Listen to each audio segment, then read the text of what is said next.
বুড়োরা ঢুকায় অনেকবার চেষ্টা করে। বিয়ে দেবো যদি কোনো সুপাত্র থাকে অনেক করে জানো। বউকে শ্বশুর বাড়িতে গিয়ে ঠাপাতেও ছাড়ে না। अभी मजा आएगा ना भिड़ो।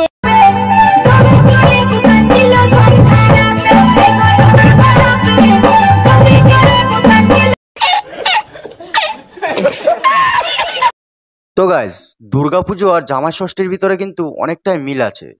দুর্গাপুজোতে ফাটে অসুরের আর জামাই ষষ্ঠীতে শ্বশুরের। এখানে দেখেছো শ্বশুর নিজে মাল খেয়ে এসছে, সাথে জামাইকেও খাওয়াচ্ছে, না মানে অনেক খাবার দাবার। আর শ্বশুর হলে তো এরকম হওয়া উচিত, জামাইয়ের সাথে একসাথে বসে খেতে পারবে মাল, না মানে বুঝতেই পারছো, ঘাড় ধরে এমন করছে মনে হচ্ছে শ্বশুর তো খেয়ে এসেছে, একটু করে জামাইয়ের সাথেও বসে খাবে। তো আমার সেই সব বন্ধুদের বলছি যারা বিয়ে করতে চলেছিস, তারা বউ আর শাশুড়ি যেমনই হোক না কেন, আহ, শ্বশুরটা যেন ঠিকঠাক হয়, যেন এক জায়গায় বসে খেতে পারিস। বুঝতে পেরেছিস? এটা দেখে নিস। হ্যালো বন্ধুরা, এই যে আমার মেয়ে, এই যে দেখে নাও। একে বিয়ে দেবো যদি কোনো সুপাত্র থাকে অনেক করে জানো।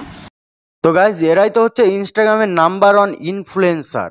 এতদিন নিজের শরীর দেখিয়ে ঝাঁকিয়ে নড়িয়ে ভিডিও বানাতো, এখন নিজেরটা তো শুকিয়ে যাচ্ছে, তাই মেয়েকে দিয়ে ব্যবসা শুরু করছে। ভালো ভালো, তোমার ব্যবসার উন্নতি হোক আর তোমার ব্যবসার অনেক খরিদ্দার আসুক।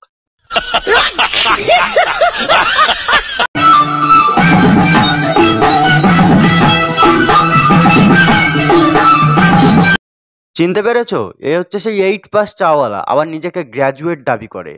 মাঝে সাঝে তো চায়ের দোকানে ঘুরঘুর করে, আবার দেখি মাঝে সাঝে রাস্তাঘাটে এরকম কার্টুন পরে গাছপালা লাগিয়ে স্যান্ডির মতো পাগলামো শুরু করে বেড়ায়। তো এ কি সত্যিই পুরুষ নাকি অন্য কিছু, সেটা তোমরা কমেন্ট করে জানিও কেমন গাইস।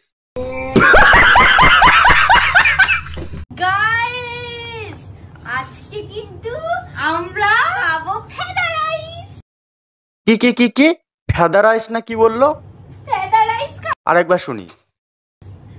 ফেদা রাইস। হ্যাঁ মানা, ওটা ফেদাই হবে, ঠিক বলেছিস, ফেদাই হবে।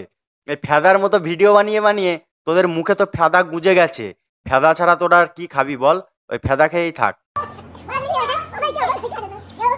আদর্শ জামাই তো তাকেই বলে যে জামাই ষষ্ঠীর দিন শ্বশুর বাড়িতে গিয়েও বউকে শ্বশুর বাড়িতে গিয়ে ঠাপাতেও ছাড়ে না। তো গাইজ, ভিডিওটা কি দেখেছো? দেখে কিছু বুঝেছো? আরে বোঝোনি, আমি আছি তো বোঝানোর জন্য। বৌদির না মানে বৌদির বর শ্বশুর বাড়ি গিয়েও বৌদিকে ঠাপাতে পারিনি, বুঝতে পেরেছো? সেটা তো আর বলতে পারছে না সরাসরি, তাহলে অন্যরকম করে ঠাপাবে, এই জন্য অনলাইনে এসে ঘুরিয়ে ফিরিয়ে বলছে। সঠিক বলেছেন, আপনার বুদ্ধি ভালো। বুড়োরা ঢুকায় অনেকবার চেষ্টা করে, আর যুবকরা থুতু দিয়ে একেবারে ঢুকিয়ে দেয়। ঐতিহাসিক কাল ধরে কিছু জ্ঞানীগুণী ব্যক্তিরা ঠিকই বলেছে যে কিছু সুন্দরী মেয়েরা অল্প বয়সের কিছু কচিকাঁচা যুবকদের সাথে প্রেম পীড়িত করে তাদের জীবনটা নষ্ট করে একজন বুড়ো কাকার সাথে বিয়ে করে। তারপরে বুড়ো কাকা তো আর লাগাতে পারে না, তখন কচিদের সাথে পরকিয়া করে। না হলে মামনি কি করে বুঝবে যে বুড়োরা ঢোকাতে পারে না আর কচিরা থুতু দিয়ে একেবারে ঢুকিয়ে দেয়? তো গাইজ, ভিডিওটা তোমাদের কেমন লাগলো সেটা কমেন্ট করে জানাও, আর ভালো লাগলে একটা লাইক করে শেয়ার করে দিও কেমন।